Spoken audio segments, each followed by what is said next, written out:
ఇక్కడ మనం చూడొచ్చు, ఇక్కడ దమ్మాయిగూడెం స్టార్టింగ్ పాయింట్ వద్ద ఉన్నటువంటి అండర్ టన్నెల్ నిర్మాణానికి సంబంధించి ముఖ్యంగా ఇక్కడ జరుగుతున్నటువంటి 4 పాయింట్లలో ముఖ్యంగా దమ్మాయిగూడెం అనేది డ్రిల్లింగ్తో పాటు రాళ్లను తొలుస్తూ అంటే బ్లాస్టింగ్ చేస్తూ లోపల జరుగుతున్నటువంటి అండర్ టన్నెల్ పనులు ఇక్కడ మనం చూడటానికి వచ్చి ఇక్కడ దానికి సంబంధించి ఇక్కడ నుంచి హై లెవెల్ పవర్ సప్లై కూడా ఇక్కడ నుంచి ఉంది, వాళ్ళకి ఏర్పాటు చేశారు. చూడొచ్చు ఇక్కడ ఇదంతా పవర్ పాయింట్. ఇదంతా ఇక్కడ దాదాపుగా కరెంటు పోయినా కూడా ఇక్కడ జనరేటర్ తోటి అత్యాధునికమైన జనరేటర్ తోటి కార్మికులకి ఎక్కడ కూడా ఇబ్బంది కాకుండా వాళ్ళకి కంటిన్యూగా వాళ్ళకి ఆక్సిజన్ అందేలాగా ఏర్పాటు చేశారు. ఇక్కడ ఇదంతా జనరేటర్ పాయింట్, అట్లాగే పవర్ సప్లై పాయింట్ ఇది.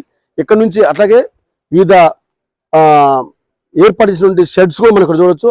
అనేకమైనటువంటి సాంకేతికమైనటువంటి సిబ్బంది ఉండి ఇక్కడ నుంచి పర్యవేక్షించేందుకు సూపర్వైజర్లు, అలాగే ఎక్స్ప్లోజివ్ సంబంధించిన పాయింట్ కాబట్టి ఇక్కడ చాలా రక్షణ చర్యల్లో భాగంగా ప్రభుత్వం చాలా పకడ్బందీగా ఏర్పాటు చేసి ఇక్కడ ఈ షెడ్ల ద్వారా ఇక్కడ నుంచి పాయింట్ని ఇక్కడ దమ్మాయిగూడెం వద్ద అండర్ టన్నెల్ నిర్మాణానికి సంబంధించి కీలకమైనటువంటి ఇది స్టార్టింగ్ పాయింట్. ఇది ఇక్కడే బ్లాస్టింగ్ మెటీరియల్ కానీ అట్లాగే ఎలాంటి రక్షణగా కూడా ఎక్కడా కూడా ఇబ్బంది కాకుండా, ఎలాంటి ఇబ్బంది లేకుండా కార్మికులు కానీ అట్లాగే బ్లాస్టింగ్ టైంలో ఎక్కడ ఇబ్బంది కాకుండా ఉండేందుకు ఇక్కడ ఏర్పరిచినటువంటి ఈ షెడ్స్ మనం ప్రత్యేకంగా చూడొచ్చు.